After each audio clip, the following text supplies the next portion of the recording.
Hello everyone. मैंने normally सुना है कि आपकी कुंडली क्या कहती है, आपकी हॉरोस्कोप क्या है, कौन सा प्लैनेट उसमें है, कुंडली के 12 भाव क्या कहते हैं।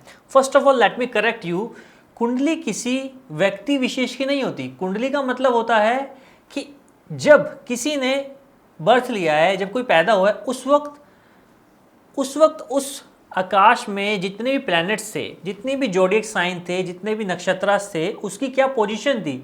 In nutshell, I can say that horoscope is the snapshot, is the screenshot of the solar system when you took birth, when you came on this planet, when you came on the earth. तो उस समय की planetary position को आपकी कुंडली कहा जाता है। अब let me explain you in some simple words कि कुंडली होती क्या है।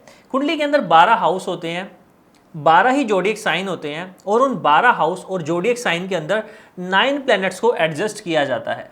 अब आपने नॉर्मली सुना होगा किसी भी न्यूज़पेपर में या फिर न्यूज़ चैनल में जब एस्ट्रोलॉजी की बात आती है तो बोला जाता है कि सैटर्न फलाना राशि में आ गया, राहु केतु का गोचर अब चेंज हो रहा है, दूसरी राशि में प्रवेश हो रहा है। तो ये है क्या, होता क्या है, every planet different zodiac sign में टाइम टू टाइम ट्रैवल करता है और जब आप बर्थ लेते हैं उस वक्त वो प्लैनेट जिस जोडियक साइन में होता है वही जोडियक साइन में आपकी कुंडली में उस प्लैनेट को लिखा जाता है।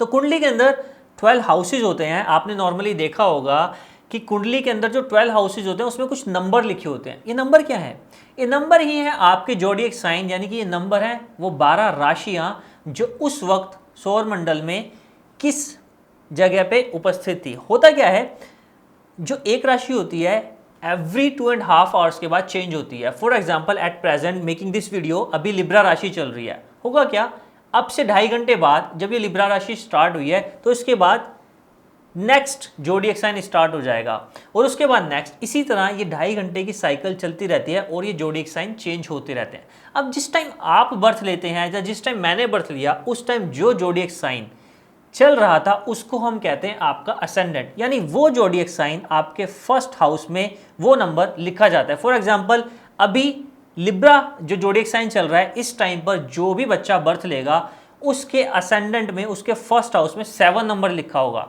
तो ये जो नंबर हैं that do not represent house number, these numbers are zodiac sign. अब जब 7 नंबर उसके असेंडेंट में लिखा होगा तो उसके सेकेंड हाउस में 8 नंबर, देन 9, देन 10, ऐसे क्लॉकवाइज चलते हुए उसके 12th हाउस में 6 नंबर लिखा होगा।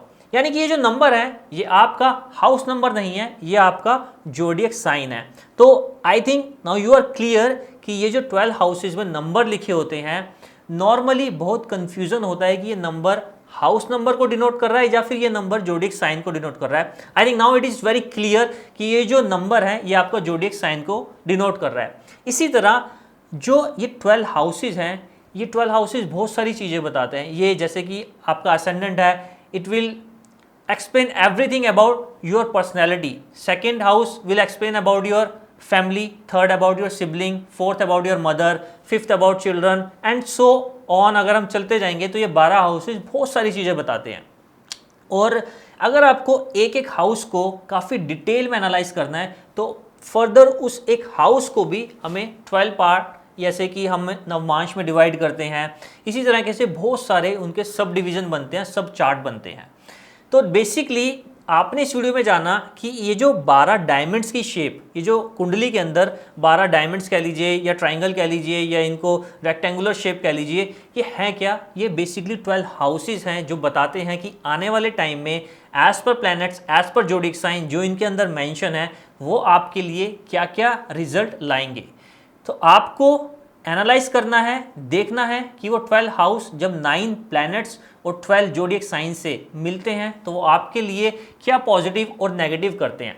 If you want to learn in detail then I am giving a link in the description. आप उस लिंक पे जाइए और उस छोटे से फॉर्म को फिल करिए so that my team can contact you and you can register yourself for that online astrology course. आप उस लिंक को जाकर उसमें एक छोटा सा फॉर्म है उसको फिल कर सकते हैं and you can register yourself for my astrology course, जिसमें मैं आपको डिटेल में बताऊंगा कि कैसे आपको खुद से अपनी कुंडली एनालिसिस करनी है। So this is all. फिर मिलते हैं दोबारा एक नए टॉपिक के साथ। आपकी कुंडली क्या कहती है आपके बारे में, तब तक के लिए नमस्कार।